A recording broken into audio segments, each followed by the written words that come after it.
One of the things you do as a server is try to marry what people are looking for and what we offer. If we were to break down what we offer in broad category, we would say we've got white wine, rosé, red wine, sparkling wine, and we've got and non-alcoholic beverages and beer. So I will talk about kind of each of those sections. For glass wine, we offer a 6 ounce and a 9 ounce pour, and we can also sell the glass wine by the bottle. With the exception of the sparkling wine, which we offer only one 5 ounce portion or by the bottle.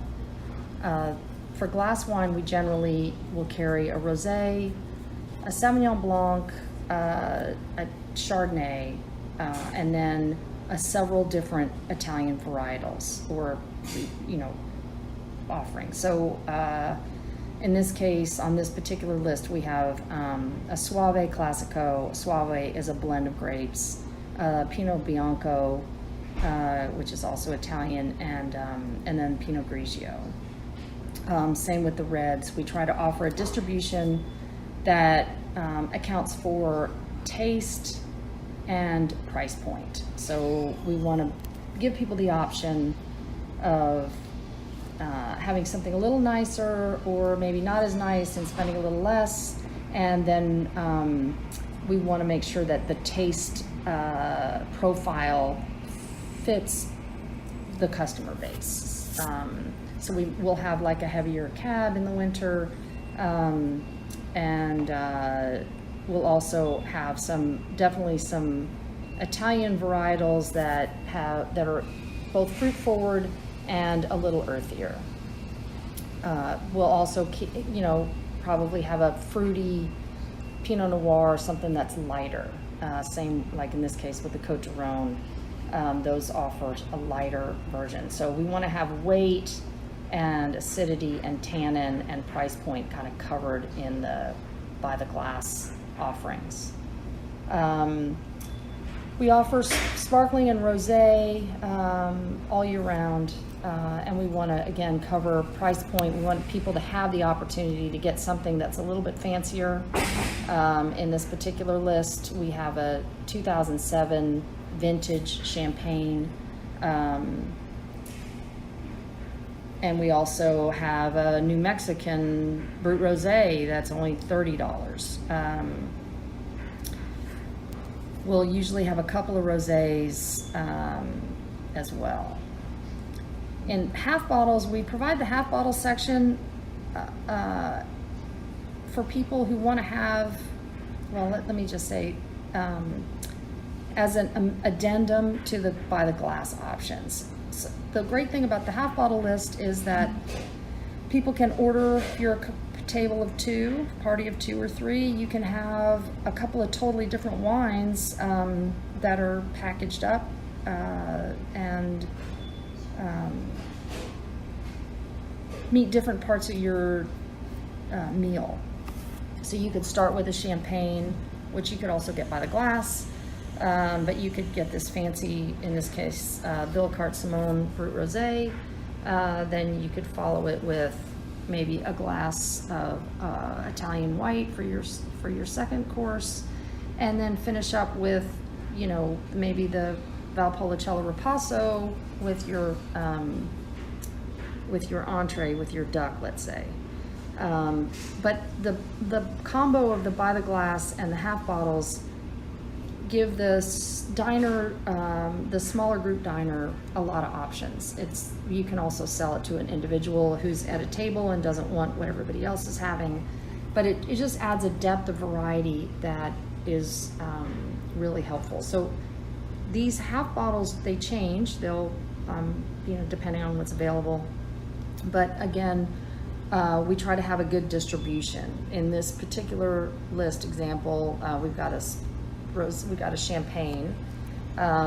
We have 2 whites, one Italian, kind of little older world Italian with some acidity, and then a California Chardonnay that has, some glycerin quality and depth of, fruitier, kind of fruit forward characteristic.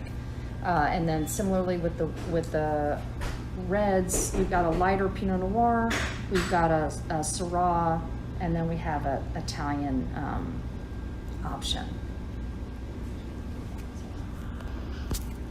In the white section, we try to have some domestic wines, some California New World varietals. They could be any New World varietals that are a little on the fruitier side, or fruity and low acidity.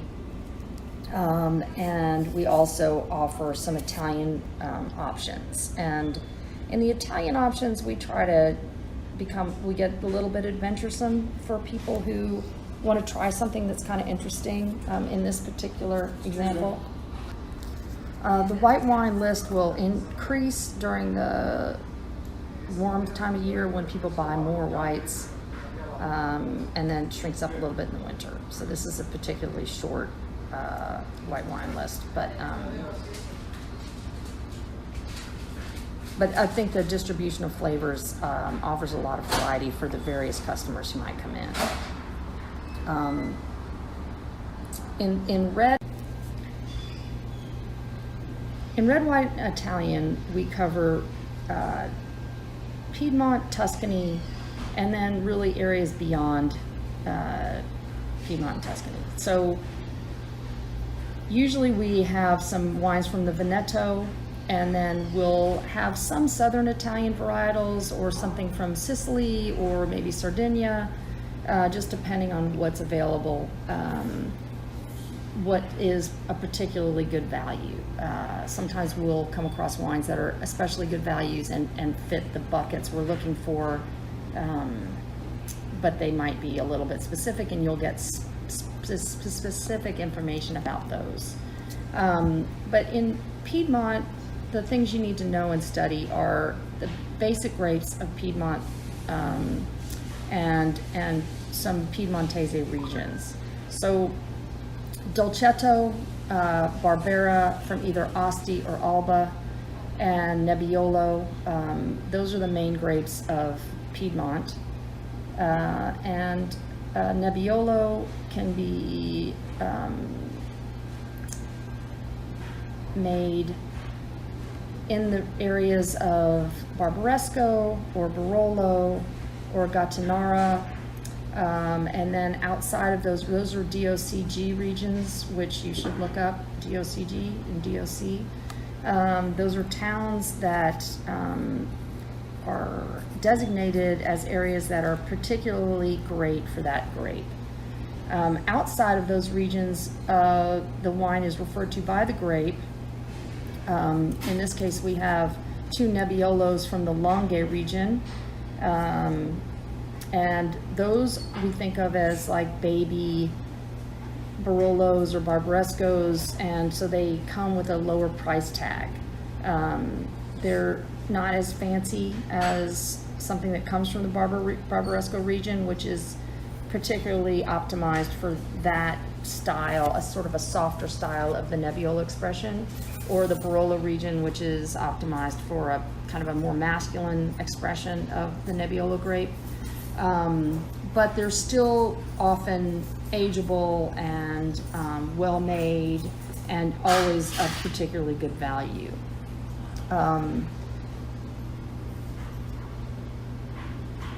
In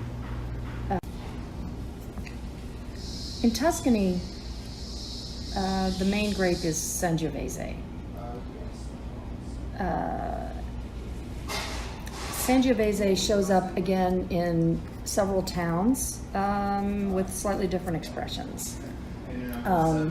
We'll carry Sangiovese outside of those towns, in which case it is just referred to as Sangiovese by the grape. But we'll also carry in Sangiovese from Chianti, and then Chianti, within Chianti is a smaller region called Chianti Classico, which is a more prized region of Chianti. We'll carry it from Montepulciano, in which case it's Vino Nobile di Montepulciano, and then from Brunello, which has Sangiovese Grosso. From each of those regions, sometimes we'll have a Rosso di that region. So there's a Rosso di Montalcino, which would be, again, like back to baby Brunello, or baby whatever. It's a kind of slightly declassified version of the Brunello, not slightly, but doesn't fit the Brunello prescription. We might sell a Rosso di Montalcino, which will be a really nice, usually they're very good values. Same with Rosso di Montepulciano. Those are Sangiovese expressions that don't fit the Vino Nobile prescription. And then outside of those regions, we usually have some wines from the Veneto, and then we also will carry usually a Super Tuscan, which is an area from back to Tuscany, an area that is particularly optimized for growing Cab, Merlot, the Bordeaux varietals. It's a kind of a former swampy region on the coast, south west of Tuscany. We also have the section Beyond Italy, and in Beyond Italy we're covering lots of parts of the world, and we're trying to hit a variety of, again, price point and flavor profile. So we start, these wines are organized from lightest to heaviest. So the Pinot Noir is the first wine listed. The last wine is the Cabernet Sauvignon. So when you think about talking to customers and talking about weight of wine, that can help be your guide. But these are generally fruit-forward wines with, medium acidity, and generally not super tannic. Cab is obviously a tannic grape, but it's not as tannic as, let's say, Nebbiolo, for example. At least Cab grown in California isn't as tannic as Cab grown, as Nebbiolo grown in Italy.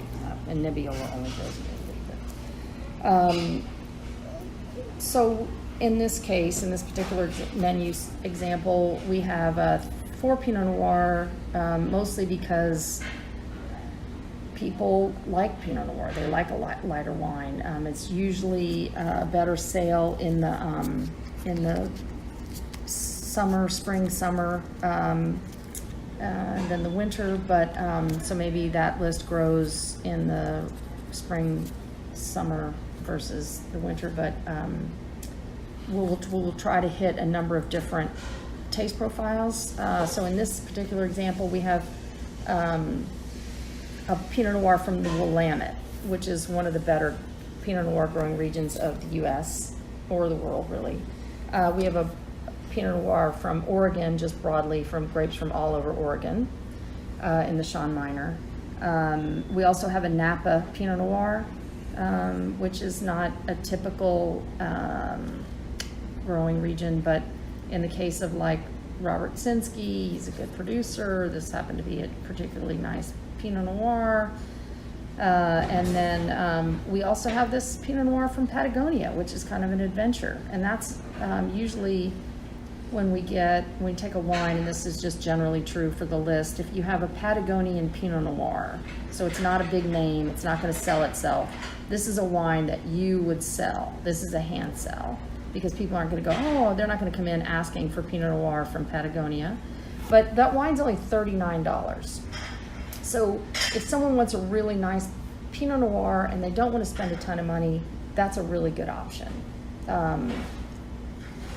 We have in this wine list version, this Old Vine Carignan from Nyers. I included the word old vine because it helps sell the wine, but old vines tend to have more balanced, softer, better integrated fruit. So they're generally pretty sophisticated with lots of layers of flavor. And again, this wine's only $41. So it's an opportunity for a customer to have a really nice wine that's not super expensive, but has a lot of sophistication. This Priorat from Garnacha, it's Spanish wine, and we generally don't carry Spanish wine, but in this particular case, this was a really nice wine, and again, we can carry it for only $46. But it's something that, it's the, what's that? Garnacha is, I can't remember what it is in English, sorry. I don't know why it's falling out of my head, but it's a Rhone varietal, so it's a kind of a little bit lighter, and but it's got that Spanish terroir in it, which is generally has an earthier element. So it's a very nicely layered wine. We have 2 Merlots on the list in this version, and one's more expensive. So it's a big name, Duckhorn, at $84. For that customer who comes in and knows what they want, they have a set of wines that they like, these certain popular wines, versus the Provenance, which is probably not as sophisticated, or but it's a nice Merlot, soft, from Napa, and it's a 2014, so it's got a little bit of age on it now in 2019, so it will have softened a little bit. It's probably drinking really well, and that, again, that Provenance is only $39. The Petit Verdot from Mendoza, which we named Argentina, that's another example of a wine that kind of fits a taste niche rather than a regional prescription. So it's a little bit of an unusual varietal. It's more of this wine is more of a hand sell. But generally, any of these wines, like the Patagonian Pinot Noir, or the Old Vine Carignan, or the Garnacha from Spain, the Petit Verdot also falls into the category, especially as a 2013, as usually a good varietal. So, I mean, a good option, a good value is what I wanted to say. So in this, if you were learning about this wine, you might look up Petit Verdot and look up Petit Verdot from Argentina, and then you knew a little bit about those general characteristics, and then just assume that for $56, it's a pretty good wine for somebody who wants something a little bit bigger. And then the cabs, like the Joseph Phelps is a name, Frog's Leap is a name, Trefethen also a name. We carry, in this case, those 3 Napa cabs might be a little too much. We probably need a little more variety in there, but the Canvasback from Washington has is a great cab growing region, so that's why that wine's there, and again, that's only $50. So that's the summary of the wines. The other sections at the bottom, we have beer, non-alcoholic, and hot. The beer section, we carry an Italian beer. It's actually the Peroni's our highest seller. We wanted a local, kind of less expensive beer, so we added the Lone Star. Then we have 2 fresh, I call them fresh, but they're locally made beers. They're not pasteurized like the Lone Star is, or I think the Peroni's pasteurized too. So they're really alive and alive. I'll just leave it at that.